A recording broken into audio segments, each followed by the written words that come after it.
प्रश्न है कि पवित्र नदियों में सिक्के डालने की कोई धार्मिक मान्यता है क्या? मान लो गंगा जी हैं, यमुना जी हैं, 1 रुपए का आटा ले लो और घोर करके उसको ऐसे गोली गोली बनाओ और डाल दो, तो उसमें मछली है, कछुआ है, वो पालेंगे। रुपया डालने की कौन सी बात है? अरे रुपया के किसी के को वस्तु पदार्थ खरीद के दे दो, रुपया गंगा जी में यमुना जी में डालने की जरूरत है? कोई शास्त्र आज्ञा नहीं है, ये सब मनमानी आचरण है।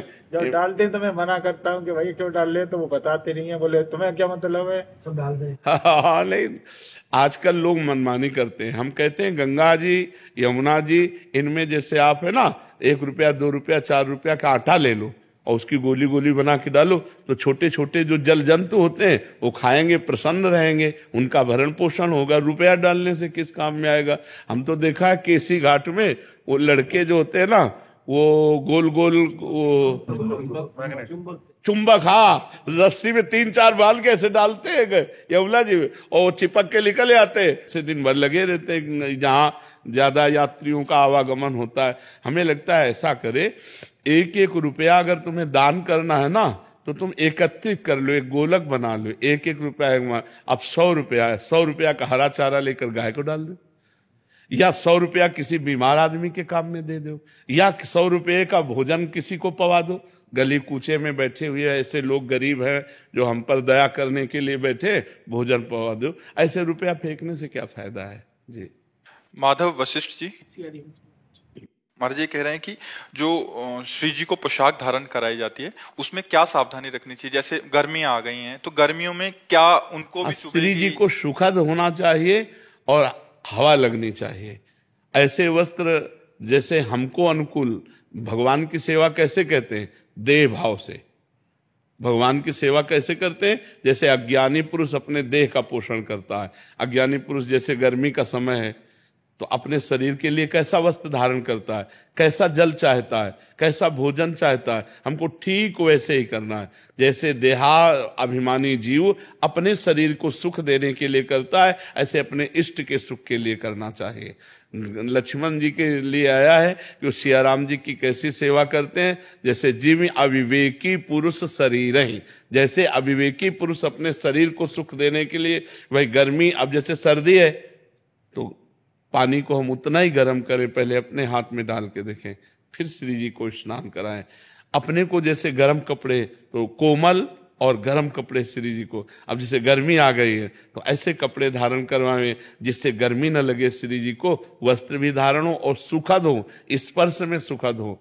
पतले कपड़े हो और बढ़िया सुखद कपड़े हो, श्री जी को सुख मिले ऐसा। भोग लगाने में जैसे ऋतु फल है, जल है और शरबत है और फलों का जूस है, ऐसे अच्छे अच्छे भाव करके जितना पवाओगे उतने श्री जी प्रसन्न रहेंगे। महाराज जी एक इसी प्रश्न व्यंग चल रहा है, तो महाराज जी जैसे जो श्री जी की पोशाक होती है वो क्या हम फिर से उनको धो के ही फिर डाला जाता है, या उसको रख दिया है फिर कभी भी डाल सकते हैं? नहीं, अगर धोने लायक हो, मान लो जिनके पास बहुत है तो 1-2 बार पहनाए फिर दे दिए, किसी को दे दिए, बकाया जो धोया भी जा सकता है। लेकिन ऐसे स्थानों पे धोया जाए श्री जी ठाकुर जी की कि जिसमें लघुशंका ना हो की गई हो, ऐसी जगह धोया जाए। जैसे हम एक तसले में धो लेते हैं, बड़े पात्र में धो लेते हैं, एक बार पानी से निकाल के जैसे धो के जैसे भी बने, और वो हम वृक्षों में डाल दें। भगवत वस्त्रों को संभाल के ऐसे धोया जाता है कि जैसे ऐसे प्रक्षालन किया गया, धोया गया।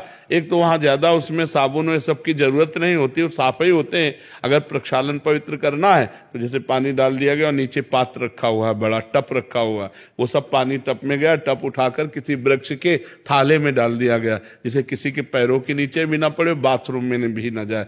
अब जैसे यहाँ वृंदावन है, यहाँ तो कोई बात नहीं है, ये तो भगवान का धाम है, यहाँ तो भगवान के धाम का पूरी भूमि सब चिदानंदमय है, यहाँ तो कोई बात नहीं। लेकिन गांव गली में सावधानी इस बात की रखें। पर जी एक बार जो पोशाक धारण करा दिया, अगर गंदी नहीं है तो हम उसको संभाल के रख दें और फिर धारण करा फिर? हाँ, फिर ऐसा नहीं कि उसको धोना पड़ेगा या प्रसाद नहीं, ऐसा नहीं, ऐसा नहीं। और आभूषण का महाराज जी? हाँ, आभूषण तो आजीवन धारण करा सकते हैं। आभूषण तो आजीवन, केवल जो फूल आदि से बने आभूषण? हाँ, फूल आदि की जो प्रसादी है वो दोबारा नहीं धारण करा सकते हैं जी। पोशाक में रंग का महत्व होता है क्या? कोई रंग का महत्व नहीं होता। जब अपना जब रंग में मन आ जाए कि आज श्री जी को इस रंग का पहनाते, वही पहनाते हैं। कोई नियमावली थोड़ी श्री जी के लिए। हमारा मन आ गया हरी देखा तो आज हरित पहना देते हैं, आज लाल पहना देते हैं, आज काली पहना देते हैं, आज पीली पहना देते हैं। आए काले वस्त्र पहनते हैं, क्यों नहीं? अमावस्या को तो काले वस्त्र धारण करते हैं हमारे प्रिया प्रीतम, अमावस्या को तो काले वस्त्र धारण करवाते हैं प्रिया प्रीतम। अरे यार, अपने भाव के विषय है, उनको कोई कपड़ा चाहिए क्या?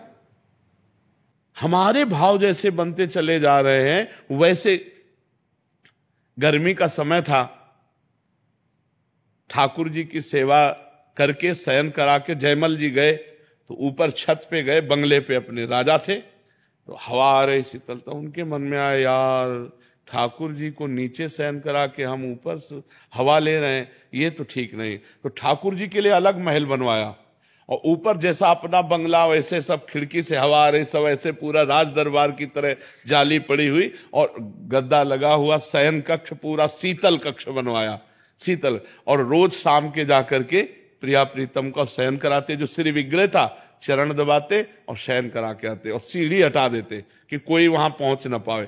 उनकी पत्नी ने विचार किया ये क्या चक्कर है, रोज सीढ़ी लगा के ऊपर जाते हैं, अलग महल से पूछ सकती नहीं भयवश, उनका कुछ ना कुछ तो गड़बड़ है। उनको शंका हुई कि कुछ ना कुछ तो गड़बड़, मतलब किससे मिलने जाते हैं, क्या है व्यवस्था ऊपर, और किसी को जाने नहीं देते, स्वयं वहां की सेवकाई करते थे। जब सीढ़ी लगा, जब वो सो गए तो सीढ़ी लगाया, ऊपर गए तो उन्हें मूर्ति नहीं दिखाई दी, साक्षात प्रिया प्रीतम सोते हुए दिखाई दिए। ऊपर चढ़ के गए, दर्शन किए, कांप गए एकदम कि अरे मैं क्या सोचती थी, यहाँ तो प्रिया। नीचे उतर करके आए और दूसरे दिन कहा कि क्षमा कीजिए, हमें संशय था कि आप ऊपर, तो उनका ऊपर गई थी। क्यों गई ऊपर? तो उनका ऊपर गई, देखा प्रिया प्रीतम साक्षात सो रहे हैं, साक्षात प्रिया प्रीतम हो। तो गले लगा लिया कि हमको तो जीवन हो गई सेवा करते हुए, लेकिन तुम्हें भगवान साक्षात दर्शन दिए। भगवान तो भावना, प्रिया प्रीतम साक्षात उनको दर्शन इसलिए दिए कि मैं सेवा स्वीकार किए हूं। क्या भावना कि यार हम तो खुले में सो रहे हैं, प्रिया प्रीतम नीचे सो रहे। तो ऐसे ही भावना, जैसे गर्मी का समय है तो रायबेल, गुलाब, कमल, ये फूल ले लिए और सैया लगा दी, रायबेल की बिछाए, ऊपर कमल की पंखुड़ियां, ऊपर गुलाब की, और उसके ऊपर प्रिया प्रीतम के लिए एक कपड़ा महीन बिछा दिया। सुगंध, शीतलता और प्रिया प्रीतम भावना, ये भावोत्सवेन भजताम रस काम धेनु। हम तुम्हें कैसे बताएं, बिहारी जी के जो डलिया लगाते हैं ना, इनसे रात्रि में फूल मांगते जा करके, तो दो दो फूल दे देते और वही जाके रोते हुए कि हम गरीब भिक्षुक, प्रभु हम आपके लिए क्या सैया लगावें। तो ऐसे ऐसे तोड़ के फूल दो चार और ऐसे करके, और जब श्री जी को शयन कराते तो ऐसा हृदय में लगता कि साक्षात श्री जी शयन कर रहे हैं। क्योंकि एक दैन्य भाव था, एक पैसा पास नहीं, मांग कर फूल लाए, तो जो भाव बनता था ना कि मुझ गरीब की प्रभु सेवा स्वीकार करो तो भाव अगर आप 4 गुलाब के फूल लिए और 4 पंखुड़ी ऐसे डाल दिए और भावना की कि प्रिया प्रीतम की मैंने सैया लगाई, तो प्रभु सैया को स्वीकार करते हैं। भावोत्सवेन भजताम, प्रभु कह रहे भाव का भूखा हूं मैं, और भाव एक साल भला त्रिभुवन जिन्होंने रचा उनको क्या चाहिए। आप सोचो, हम सबके दाता तो वो हैं, हम उनको देंगे क्या, लेकिन हमारा जो भाव है वो स्वीकार करते हैं। आशीष पचौरी जी। श्री हरिवंश महाराज जी। महाराज जी, अपने गुरु की कृपा को कैसे महसूस किया जा सकता है? जब हमारे अंदर भजन की प्रवृत्ति बढ़ने लगे, गंदे आचरणों से मन भयभीत हो जाए, भगवान प्यारे लगने लगे, दूसरों में भगवान की भावना होने लगे, दूसरों को सुख देने की भावना होने लगे, तो समझना चाहिए हमारे ऊपर गुरु प्रसन्न है, हमारे ऊपर गुरुदेव की असीम कृपा है। गुरु कृपा का स्वरूप है गुरु के द्वारा निकले हुए जो वाक्य हैं उनको मंत्र मानकर उनकी आज्ञा का पालन करना, तो इससे गुरु प्रसन्न है, तभी माना जा सकता है। मनमानी आचरण हो और गुरु प्रसन्न हो, ऐसा नहीं है। गुरु के शास्त्र के अनुसार हमारे आचरण हो, निरंतर नाम जप हो, जीवन में भगवत प्राप्ति की प्रबल लालसा आ जाए, गंदे कामों से भय लगने लगे, तो जानो हमारे ऊपर भगवान प्रसन्न है, गुरु प्रसन्न है, संत प्रसन्न है। अजय जी सारण। महाराज जी, आपके चरणों में कोटि कोटि प्रणाम। महाराज जी, नेत्रों के ब्रह्मचर्य को परिपक्व करने के लिए प्रारंभिक दशा किन किन सावधानी, ये बहुत चंचल हो रहे हैं सब में, नासाग्र दृष्टि रखनी चाहिए, बैठने पर नासाग्र दृष्टि रखनी चाहिए, चलने पर एक धनुष केवल, इतने में हमें पता है कि गाड़ी आ रही कि नहीं आ रही है, कौन आ रहा है कौन जा रहा है, बस इतना। ऐसे नहीं देखना चाहिए। जो चाहे आपन कल्याणा, सुजस सुमति शुभ गति शुभ नाना, सो परनार लीलार गोसाई, तजो चौथ के चंद किनाई। जो अपनी शुभ गति चाहता है, मंगल चाहता है, कल्याण चाहता है, वो माताओं बहनों की तरफ आंख मिलाए नहीं। ये दैवी शक्ति हैं, भगवान की निज शक्ति अंगभूता है, इनके चरणों की तरफ देखे। और अगर अपना कल्याण चाहता है तो चौथी के चंद्रमा को जैसे नहीं देखा जाता, ऐसे किसी स्त्री के मुख की तरफ ना देखे। गोस्वामी तुलसीदास जी कह रहे हैं, नहीं भ्रष्ट होने में देर नहीं लगेगा, वो फिर पतित हो जाएगा, गलत आचरण वाला बन जाएगा। और जब बैठे तो ऐसे बैठे, शांत बैठे, अपने नेत्र को यहाँ देख, दोनों दृष्टि, इसे नासिकाग्र दृष्टि कहते हैं, ऐसे बैठे। बहुत गंभीरता की सावधानी की जरूरत है। मनुष्य जीवन जितना आप संभाल कर चलोगे उतने देवत्व आता जाएगा, दैवी संपदा आती जाएगी। और संभाल करके चलोगे तो भगवान के सद्गुण आते जाएंगे। ये सब जो दुख शोक चिंता भय डिप्रेशन, ये सब पापी पाप कर रहे, मनमानी आचरण कर रहे, मन माना भोजन, मन माना व्यभिचार, मन माना नशा, जैसे आवे रुपया, तो डिप्रेशन में नहीं जाओगे, आप नहीं करोगे और क्या करोगे। जब पाप बढ़ेगा तो करोगे तो क्या करोगे, परेशानी तो आएगी। अभी धर्म से चलो, नहीं हमें रुपया नहीं चाहिए, जो मेरी मेहनत की कमाई का 100 रुपया है, हम उसकी नमक रोटी घर में खाएंगे जाके, हम 500 रुपया एक्स्ट्रा लेकर के बेईमानी के रबड़ी नहीं खाएंगे। आप देखो कैसा बनता है। लेकिन तभी तो सब हाहाकार मचा हुआ है। और फिर ऐसे लड़के बच्चे ऐसे मिलते हैं जो आतंक पैदा कर देते हैं घर में, नाना प्रकार की कुमार्गामी प्रवृत्तियों में बढ़ते चले जाते हैं। धर्म को मान कहाँ रहा है, रुपया आवे धर्म गया। अब आजकल का समय बहुत विचित्र है।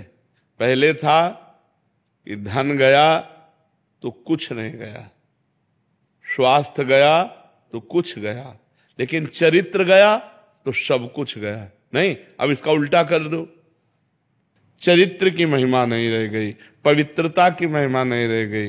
वो केवल धन मिले, केवल मनमानी आचरण हो, तो फिर इसीलिए दुख शोक चिंता भय यही सब पाप दिमाग में छाया हुआ।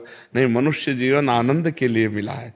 हर पल एक दिव्य पवित्रता, एक दिव्य आनंद, दूसरों को सुख पहुंचाना, निरंतर नाम जप करना, परोपकार करना, अभी आनंद आ जाए।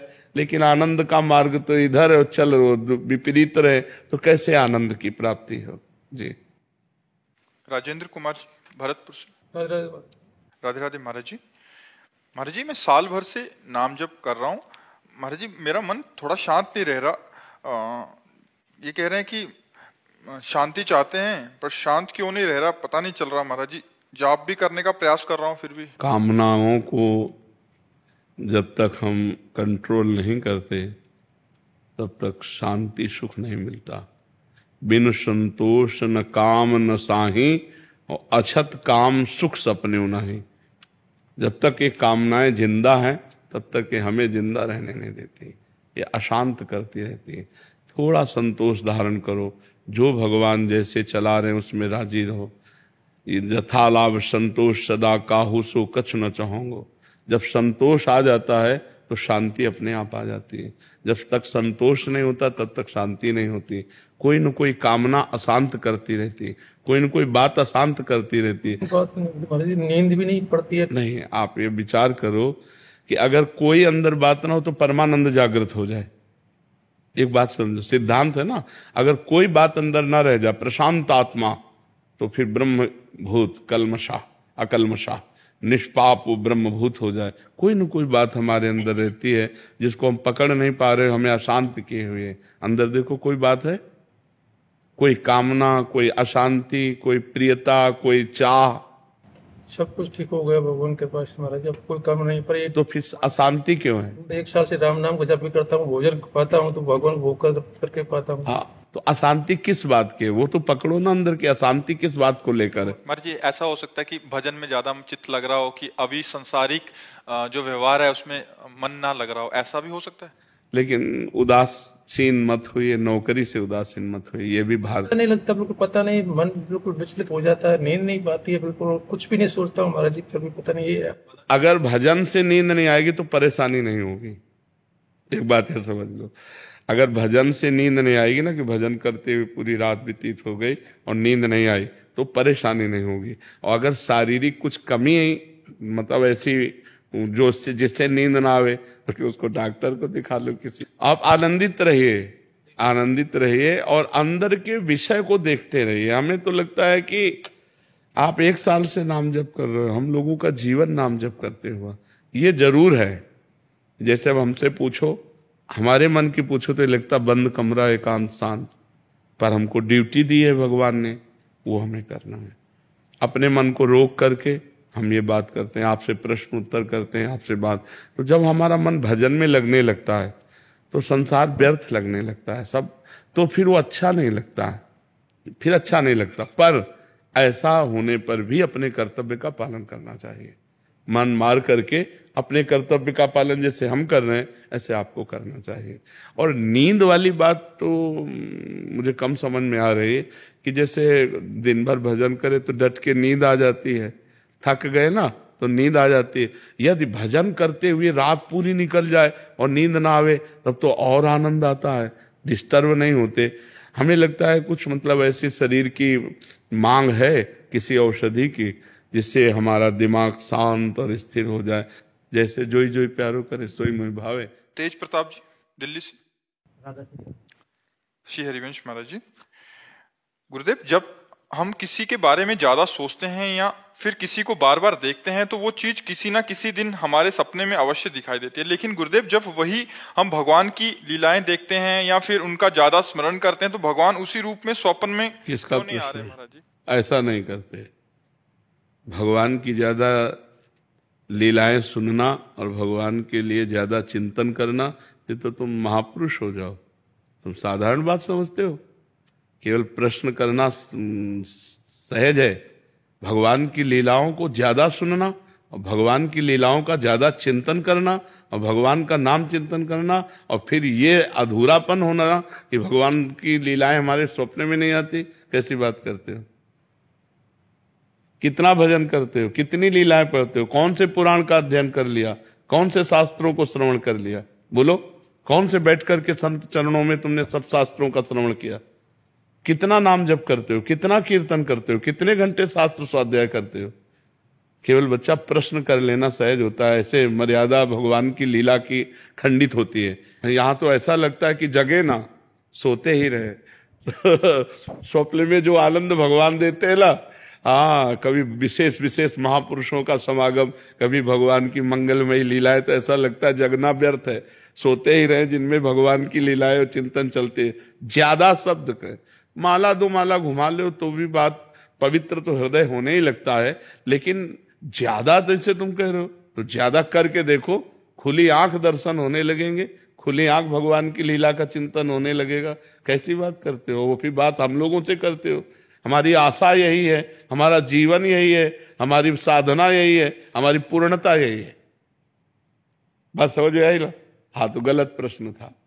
भगवान की लीलाओं का देखो तो तुम गा करके, कौन से पुराण को तुमने सम्यक रूप से सुन लिया, कौन से पुराण का सम्यक अध्ययन कर लिया, कौन से पुराण की तुमने लीला सम्यक चिंतन की? बोलिए, क्या देखते हो? रामायण। अरे रामचरितमानस पढ़कर एक बार पूरी देखो और रामचरितमानस का अध्ययन करो। जिस महापुरुष ने जीवन भर राम राम कह करके तपस्या करके ग्रंथ को लिखा, उसको पढ़ो। ये तो प्रारंभिक मनोरंजन के लिए बने हैं। देखो, वो केवल अभिनय कर रहे हैं, उनमें वो पवित्रता नहीं, वो सद्गुण नहीं है। जो अभिनय कर रहे हैं वो सद्गुण नहीं है। वो युधिष्ठिर का चरित्र देखना तो महाभारत पढ़ो, जो भगवान श्री कृष्ण द्वैपायन व्यास देव जी ने लिखी, और जब उन युधिष्ठिर से परिचय होगा तब तुम्हारा पवित्र हृदय हो जाएगा। ये तो आकर्षण के लिए बहुत बढ़िया बनाई है, क्योंकि सच्चिदानंद लीला को प्राकृतिक लीला में उतारना, सच्चिदानंद भगवान अवतरित होकर सच्चिदानंदमयी लीला किए, तो चिन्मय लीला को प्राकृतिक लीला में उतारा ही नहीं जा सकता।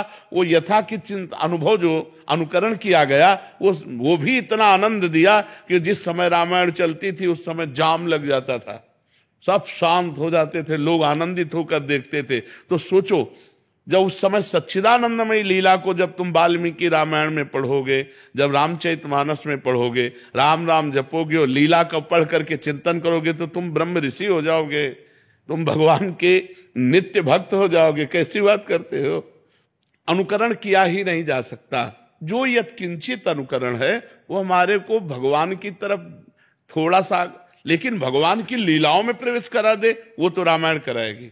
रामायण का रोज पाठ करो, रामायण की रोज चिंतन वृत्ति से आरती पूजा करो और भगवान का खूब नाम जप करो और भगवान की भक्ति करो, तब लीला में प्रवेश होगा। ऐसे ऐसे लीलाएं नहीं हैं, ऐसी लीलाएं उनकी तो बस ये है कि हमारे प्रभु का रोल कर रहे हैं, हमारे प्रभु के रूप में उस समय आए तो हमारे प्रभु का कोई भी रूप धारण कर ले तो हम जैसे संत भेष को प्रणाम कहते हैं ऐसे अपने प्रभु के रूप। लेकिन हमें जो लीला प्रवेश है वो रामायण महाभारत टीवी का देख के थोड़ी लीला प्रवेश हो जाएगा। उसके लिए तो साधना चाहिए, उसके लिए तो भक्ति चाहिए, उसके लिए रामायण पढ़ना पड़ेगा, भागवत पढ़ना पड़ेगा, महाभारत पढ़ना पड़ेगा, उसका चिंतन करना पड़ेगा, तुम्हें अपने चरित्र संभालने पड़ेंगे, तब लीला में प्रवेश होगा, तब स्वप्न में जागृत में लीला झलकती है। नेहा जी दिल्ली से।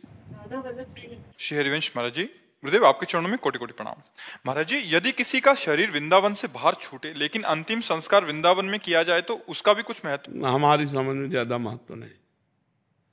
अंतःमति सोगति, उस समय उसका चिंतन क्या था? भरत जी महाराज गंडकी नदी में जहां से जिसके शालिग्राम उत्पन्न होते हैं, अंतिम चिंतन उनका हिरण था तो हिरण बने, सदगति नहीं हुई। जबकि वहीं सबको संस्कार हुए होंगे गंडकी नदी के पास ही, जिस नदी में शालिग्राम भगवान उत्पन्न होते हैं। अब हमारा शरीर छूटा संसार का चिंतन करते हुए बाहर, हमारे शरीर को वृंदावन में जलाया गया तो वो तो हंस तो गया, अब पिंजड़ा जलाया जा रहा है, उससे क्या मतलब है? खास बात समझो, हंस तो गया, वो तो उड़ गया, अब खाली पिंजड़ा है, अब उसके साथ जो व्यवहार करोगे थोड़ा उसमें सुकृत मिल जाएंगे, लेकिन उसका कल्याण नहीं होगा। कल्याण होगा जब जीते जी वो वृंदावन का चिंतन करते हुए शरीर छोड़े, श्यामा श्याम का चिंतन करते हुए शरीर छोड़े, रामकृष्ण बोलते हुए शरीर छोड़े, तब बात बनेगी। या वृंदावन में शरीर छूटे तो कल्याण हो जाएगा, काशी में शरीर छूटे तो कल्याण हो जाएगा। ये हिरेन ऊपर मरिबो मंगल आए, बाहर अगर मर रहा है तो उसका चिंतन कहाँ है? यहाँ अंतिम समय जब शरीर जीव छोड़ता है तो सखियां के कान में राधा नाम सुनाती है। ये वृंदा सखी का क्षेत्र है, वृंदावन धाम। जैसे काशी में कोई मरे तो भगवान शिव राम नाम सुनाते हैं, तारक मंत्र सुनाते हैं। तो ये धाम की महिमा है, काशी की महिमा है। अगर बाहर शरीर छोड़ते हो तो आपका चिंतन क्या है, उसी के अनुसार आपकी गति होगी। अगर आप चिंतन सांसारिक करते हैं तो आपकी गति सांसारिक होगी। आपका शरीर चाहे काशी में जलाया जाए चाहे वृंदावन में जलाया जाए, हंस तो उड़ गया, पिंजड़ा को लिए कहीं भी घूमो। हाँ, आर्या शरद श्रीवास्तव जबलपुर से। महाराज जी, मैं एक विद्यार्थी हूँ। महाराज जी, मेरा प्रश्न है कि विद्यार्थी की असली परिभाषा क्या है? परीक्षा में अच्छे अंक प्राप्त करना या फिर समाज में एक अच्छा व्यक्ति बनना? दोनों बातें। समाज विद्या विनय संपन्नम, विनयी बनाती है विद्या, विद्या विनयम ददाती। अगर विद्या विनय संपन्न ना करे तो विद्या क्या है? तो समाज में हमारा व्यवहार विनय पूर्वक होना चाहिए, मर्यादा पूर्वक होना चाहिए और पढ़ाई में अच्छे अंक लाना चाहिए। इसलिए हमको अध्यात्म से भी जुड़ना चाहिए, हमें सत्संग सुनना चाहिए, हमें गीता है, भागवत है, रामायण जी है, इनका थोड़ा थोड़ा अध्ययन करना चाहिए और अपनी पढ़ाई में पूरा मनोयोग देना चाहिए और अच्छे नंबर लाना चाहिए। पढ़ाई में अच्छे नंबर लाओ और समाज में अच्छा व्यवहार करो, तभी है। अब ये पढ़ लिख कर डिग्री प्राप्त किए, माता पिता को थप्पड़ मारते हैं, गालियां देते हैं, पढ़े हैं, ये उद्दंडता है। विद्या उद्दंडता सिखाती है कि विनय सिखाती है? विद्या विनयम ददाती। पढ़े लिखे में नम्रता होती है, सम्यता होती है, विनम्र भाषा होती है उसकी। तो आज कहाँ विनम्रता है? पढ़े लिखे लोग अपने मम्मी पापा से ऐसा व्यवहार करते हैं जो होना ही नहीं चाहिए। बड़ा मृदु व्यवहार होना चाहिए।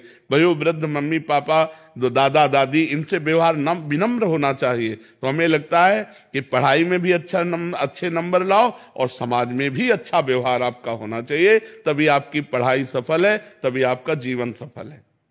दिव्यांशी जी ऋषिकेश से। राधे राधे महाराज जी। महाराज जी, कठिन समय में राधा नाम से जो हिम्मत मिलती है वो अद्भुत है, परंतु महाराज जी कभी कभी जीवन की कुछ परिस्थितियां इतनी कठिन हो जाती हैं कि फिर विश्वास डगमगाने लगता है, फिर नाम जप में भी मन उस समय प्रार्थना करनी चाहिए।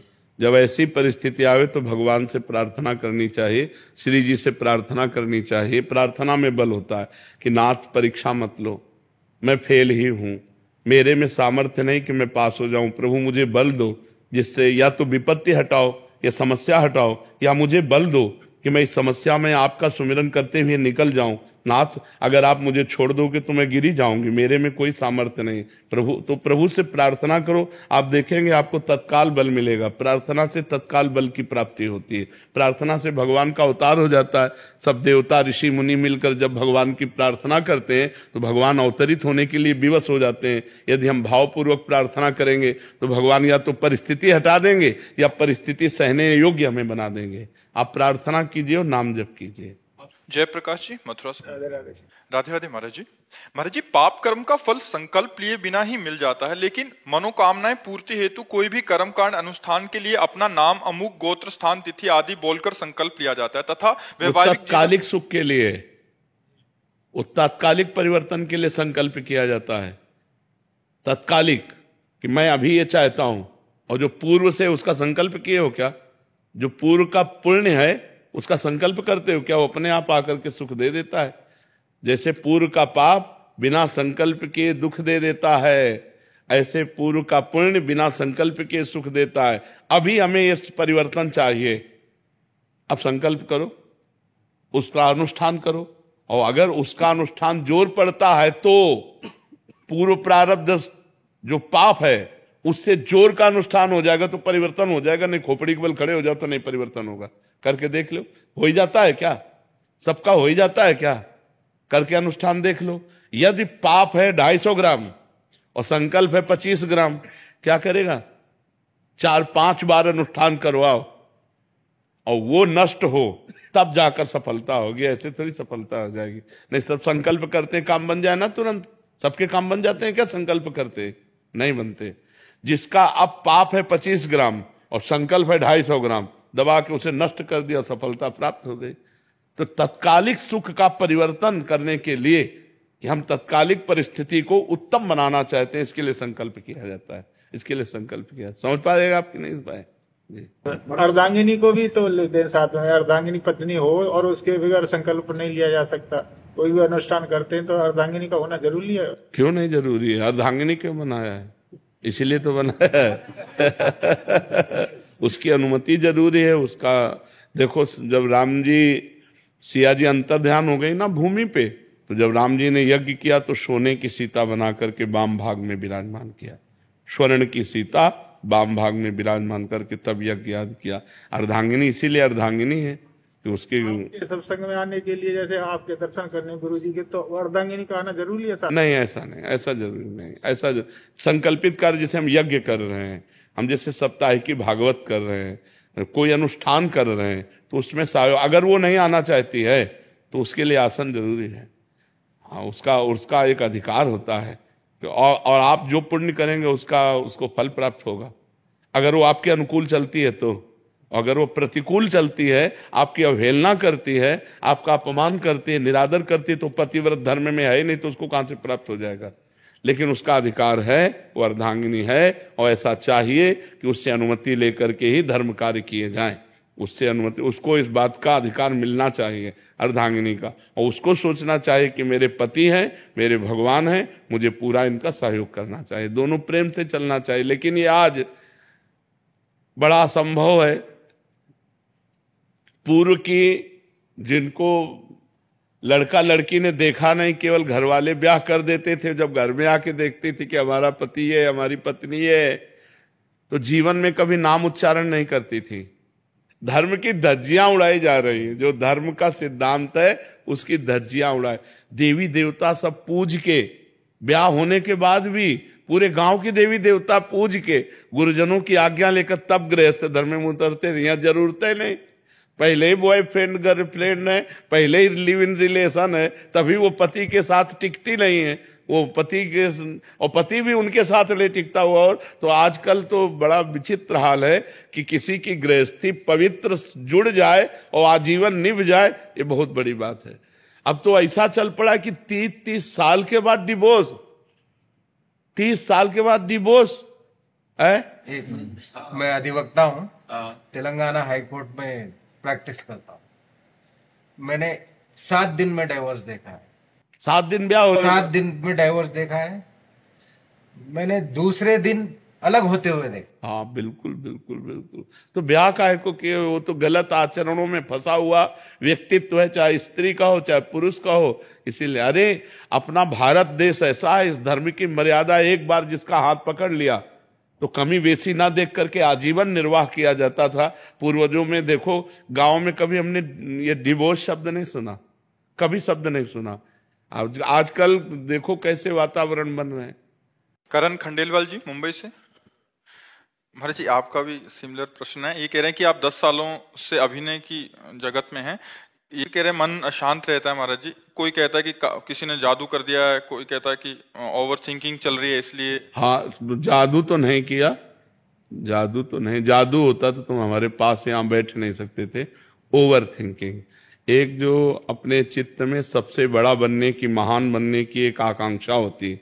हम चाहे जिस मार्ग में हो, हम चूंकि महान परमात्मा के हम अंश हैं, तो हमारे अंदर महान बनने की इच्छा होती है।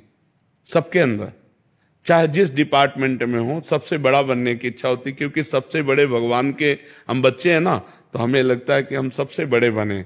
अब सबसे बड़े बनने में हमारे सामने बड़े अभिनय करने वाले दिखाई दे रहे हैं, जो सफलता प्राप्त करते चले जा रहे हैं। अब हमारा चित्त उससे विक्षिप्त होता चला जाता है, परेशानी आ जाती है। तो हमें लगता है कि भगवान का नाम जप करो, पवित्र भोजन करो, और भगवान जैसे रखें उसमें राजी रहना सीखो तो आनंदित हो जाओगे। नाम जप करो और जैसी परिस्थिति में हो उसमें राजी रहना सीखो यार। आगे की भावना तो करो, लेकिन आगे ना पहुंच पाओ तो उसमें असंतुष्ट मत हो। तुम्हारे अगर असंतुष्ट रहने का स्वभाव बन जाएगा तो डिप्रेशन में चले जाओगे। ऑलरेडी है नहीं नहीं बेचैनी होती है। नहीं नहीं नहीं यार, ऐसा ठीक नहीं। डिप्रेशन में क्यों जाओ, क्यों जाओ, क्यों परेशान हो? पता ही नहीं चला कैसे वहां इतनी सारी सिचुएशन। ऐसा करो, राधा राधा लिखना शुरू करो दिमाग में।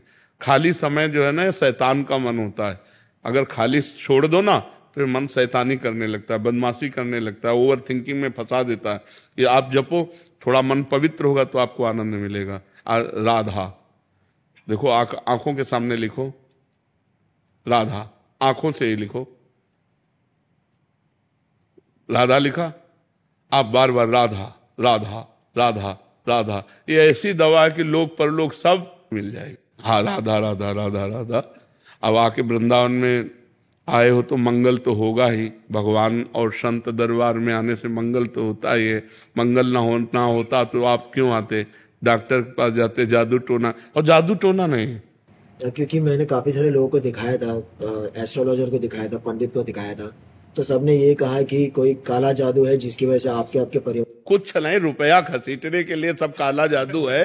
कोई काला जादू नहीं, कोई तमाशा नहीं, कोई भूत प्रेत नहीं, कोई तुम्हारे ऊपर कुछ नहीं किए। हम तुमसे कह रहे, पक्की बात समझ लो। जो भी काम करता हूँ मुझे काम मिलता है, पर वो काम जल्दी बंद हो जाता। हाँ ठीक है, तुम राधा नाम जप करो।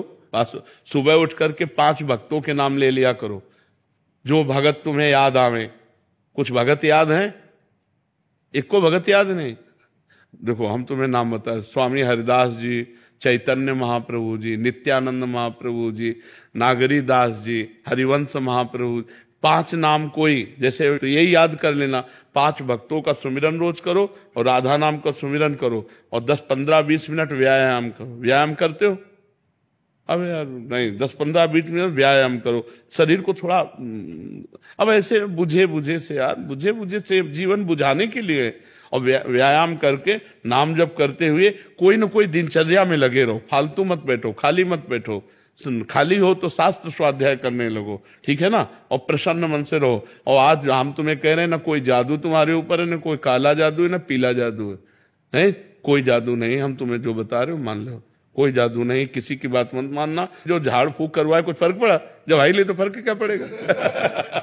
फिर करवाया नहीं। अरे यार, अगर तुम ऐसी ऐसी जगह फंस जाओगे तो नींबू की तरह निचोड़ लेंगे, होगा कुछ नहीं। केवल रुपया लेने के लिए सब होता है, कोई काला पीला जादू नहीं होता। नाम जप करो, काला पीला जादू कुछ नहीं कर सकता।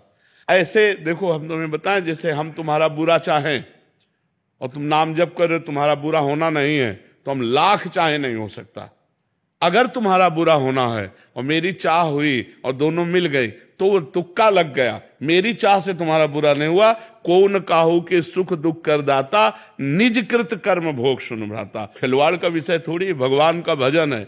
भगवान के हम लोग ऐसे रहते हैं क्योंकि भगवत बल है, भगवान का भजन का बल है। अगर तुम दुष्टता के ऊपर उतर जाओ तो फिर हमारी, एक आया था, हमने कई बार बताया सत्संग में, वो गाड़ी से आया, वहां जूते पहन के नहीं जाया जाता था। हम बैठे थे, सैनपुर में था, तो हमने कहा कि भाई ये मोटरसाइकिल रोक, जूते पहन के क्यों आ रहा है? और 8-10 लोग बैठे थे और वो कई कत्ल किए हुए था। तो हमारी तरफ ऐसे देखा जैसे कोई मुर्गे को देखता है हलाल करने के लिए, और वो गया, जूते उतार दिए और गया। फिर आया, जूता पहना और वहीं गाड़ी से, हम कहा या गाड़ी स्टार्ट नहीं होगी, बाहर होगी। गाड़ी स्टार्ट ही नहीं हुई, उसको घसीट के ले जाना पड़ा। भगवान वचन पूरा करते ना। अब वो जो गांव के लोग बैठे थे वो घबरा गए, उनका महाराज आपने बहुत गड़बड़ किया, आप यहाँ 2-4 संत रहते हो, ये कितने आदमियों को काट डाला है, इसका कोई बिगाड़ नहीं सकता। गंगा किनारे की बात थी, बोले यहाँ का बादशाह है और आपने बहुत गलत जगह। तो हम मन में तो सोचा कि गलत जगह इसने पंगा ले लिया है। सुबह हम गंगा स्नान करके अशोक वृक्ष के नीचे, उस समय भी जटाएं थी, और शांत पद्मासन में बैठे थे कि खुर खुर पत्तों में जूते की आवाज आती है ना, मुझे लगा कोई आ रहा है। तो तुरंत कनेक्शन लगा, हमका कल वाला वो पुरुष तो नहीं है। तो ऐसे देखा तो वही था। एक बार मन में, मनुष्य होने के कारण एक बार मन में ऐसा लगा कि यार अच्छा विघ्न उपस्थित हुआ। वो नजदीक आया, बोले ए बाबा जी। हाँ भाई। उसने चाकू निकाली, इतनी बड़ी चमचमाती सामने रखी, बोले इसको जानते हो? हाँ, चाकू कहते हैं। पिस्तौल निकाली ऐसे, उसमें ऐसे, इसको जानते हो? सामने रखे हो, बैठ गया। क्योंकि वो निर्दयी आदमी, अच्छा हम अकेले, वो न डंडा ना कुछ, हमारे पास तो डंडा भी नहीं, कमंडल रखा था गंगा जल का, हमका बद दिखा चुके। बोले हमका कमंडल का ढक्कन खोला, हमका इसको जानते हो? हमका गंगा जल है, तुम ऐसे बाबा जी ना समझ लेना, तू है और मैं हूं, चल पिस्तौल उठा और चाकू उठा, और मैं 5 बूंद गंगा जल केवल लेता हूं।